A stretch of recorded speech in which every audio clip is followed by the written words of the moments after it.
मोदी सरकार के OBC card का जवाब देने की तैयारी, जातीय जनगणना की मांग को और तेज करेगा विपक्ष। नीट में ओबीसी आरक्षण और संविधान संशोधन विधेयक पारित करने के बाद प्रधानमंत्री के इस ऐलान ने विपक्ष की चुनौतियां बढ़ा दी हैं। विपक्ष अभी तक ओबीसी को लेकर सरकार के हर फैसले का समर्थन करता रहा है। पेगासस और किसानों के मुद्दे पर सरकार के गतिरोध के बावजूद विपक्ष को संविधान संशोधन का समर्थन करना पड़ा, पर जातीय जनगणना के जरिए विपक्ष को पलटवार का मौका मिल गया। एक वरिष्ठ नेता ने कहा कि उत्तर प्रदेश विधानसभा चुनाव के मद्देनजर भाजपा ओबीसी का मुद्दा उठा रही है, पर जातीय जनगणना के मुद्दे पर चुप है। वहीं जातीय जनगणना का कई ऐसी पार्टियां भी समर्थन कर रही हैं जो कई मौकों पर सरकार का साथ देती रही हैं।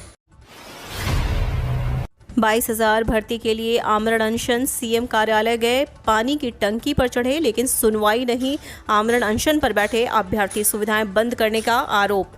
22,000 पदों पर शिक्षक भर्ती की मांग को लेकर 4 दिनों से पानी की टंकी के ऊपर प्रदर्शन कर रहे अभ्यर्थियों ने आमरण अनशन शुरू कर दिया है। 7 अभ्यर्थी आमरण अनशन पर बैठ गए हैं। दलील है कि मांग पूरी होने तक अब अनशन खत्म नहीं होगा। प्रदर्शनकारियों ने शासन से लेकर जिलाधिकारी तक को पत्र लिखा है। इससे पहले सभी अभ्यर्थी अचानक मुख्यमंत्री आवास बीते 12 जुलाई को पहुंच गए थे। सैकड़ों की संख्या में पहुंचे अभ्यर्थियों को देखकर पुलिस के हाथ पांव फूल गए थे। आनन फानन में पुलिस ने सभी को हटाया था।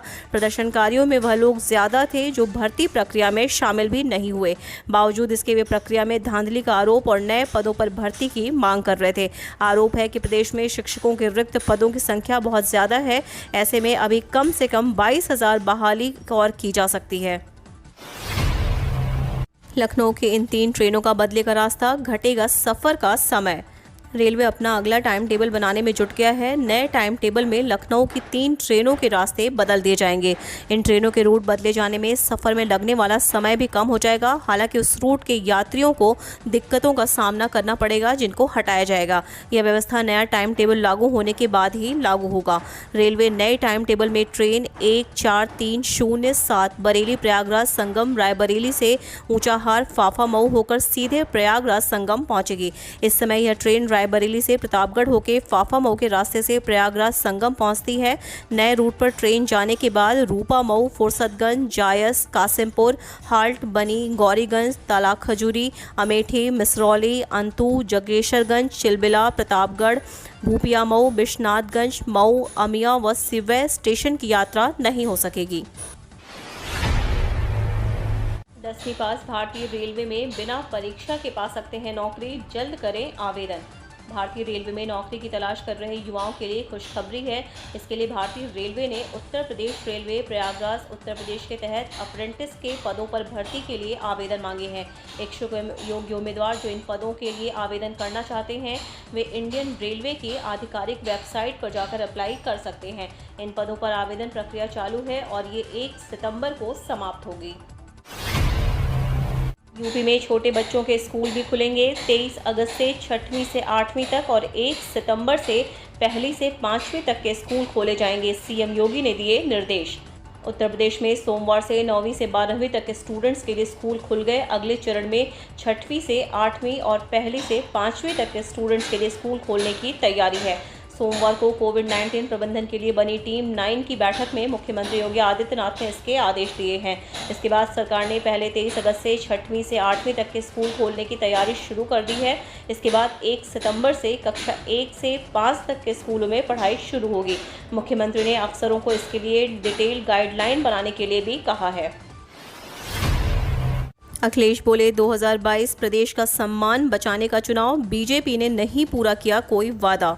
सपा मुखिया व पूर्व मुख्यमंत्री अखिलेश यादव ने कहा कि 2022 प्रदेश का सम्मान बचाने का चुनाव है। सत्ताधारी दल ने जनता से किया एक भी वायदा पूरा नहीं किया। अखिलेश यादव ने कहा कि कई भर्तियों को 7 साल से सरकार उलझाए बैठी है। सीमाओं पर सरकार ठीक से काम नहीं कर पा रही है। भारत की पहचान को खत्म करने की कोशिश हो रही है।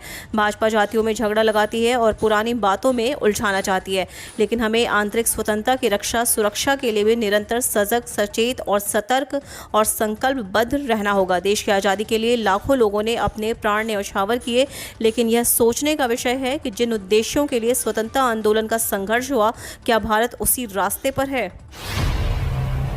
मायावती ने साधा निशाना, कहा बसपा के सम्मेलनों से भाजपाइयों की नींद उड़ी। यूपी में गरीबों व दलितों का उत्पीड़न बढ़ा।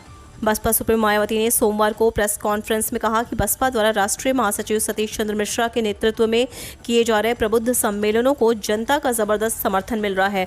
इससे भाजपाइयों की नींद उड़ गई है। उन्होंने कहा कि भाजपा राज में प्रदेश की कानून व्यवस्था ध्वस्त है, प्रदेश में गरीबों व दलितों का उत्पीड़न बढ़ा है, किसान परेशान है। इसलिए 18 अगस्त से शुरू होने वाले विधानमंडल सत्र में बसपा विधायक कृषि कानूनों का विरोध करेंगे।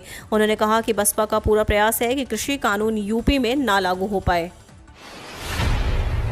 ओलंपिक खिलाड़ियों संग पीएम मोदी की पार्टी, नीरज चोपड़ा को खिलाया चूरमा, सिंधु के साथ खाई आइसक्रीम।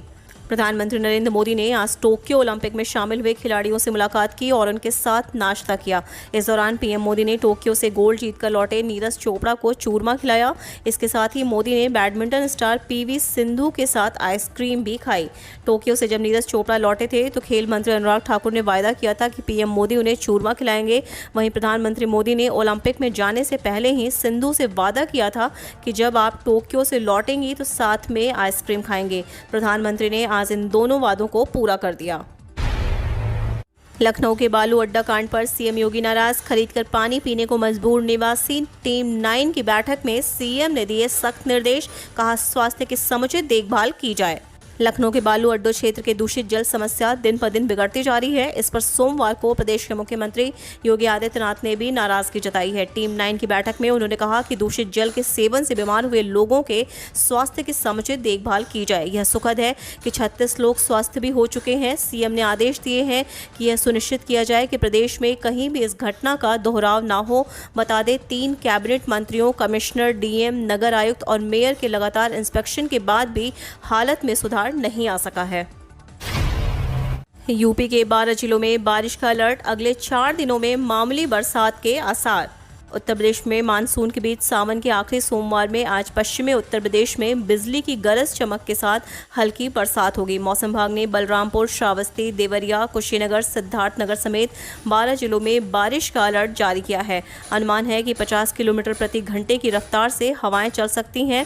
मौसम विभाग के निदेशक जेपी गुप्ता बताते हैं कि 17 से 20 अगस्त तक प्रदेश के विभिन्न जिलों में मामूली बरसात होगी।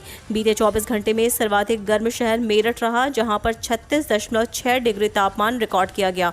12 जिलों में 5 घंटे में हल्की बारिश का अलर्ट। मौसम विभाग ने सोमवार के दिन बारिश का अलर्ट जारी करते हुए कहा है कि बलरामपुर, श्रावस्ती, देवरिया, कुशीनगर, सिद्धार्थनगर समेत 12 जिलों में बरसात होने का अनुमान है। हालांकि मौसम विभाग ने सिर्फ 5 जिलों के नाम के ही जारी किए हैं। हम रोज ऐसी ही न्यूज लाते रहेंगे।